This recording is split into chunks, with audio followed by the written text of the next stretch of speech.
আসতে চলেছে হিন্দি ছবির অন্যতম দুই জনপ্রিয় এবং আইকনিক ছবি 3 ইডিয়টস ও মুন্না ভাইয়ের সিকুয়েল।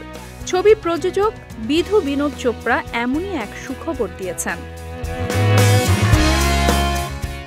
সম্প্রতি বিধু বিনোদ চোপড়া তার একটি ডকুমেন্টারি ছবির প্রচারে এসে এই দুই ছবির সিকুয়েল নিয়ে কথা বলেন। তিনি জানান, আমি 2 ইডিয়টস এবং মুন্না ভাই 3 দুটি ছবি লিখছি।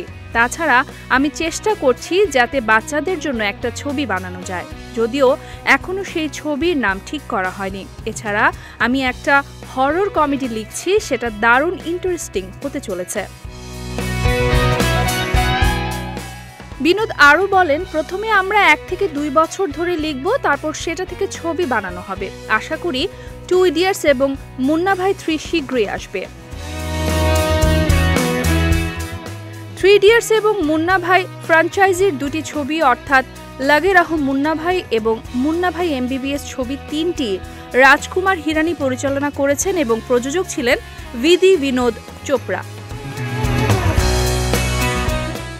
মুন্না ভাই হিসেবে সঞ্জয় দত্তকে দেখা গিয়েছিল। অন্যদিকে 3 ইডিয়টস ছবিটিতে আমির খান, মাধবন এবং শর্মন যোশী ছিলেন। এই 3টি ছবি বক্স অফিসে দারুণভাবে সফল হয়, এমনকি এই 3 ভারতীয় ছবি সারা বিশ্বে আইকনিক ছবি হিসেবেও পরিচিতি লাভ করে।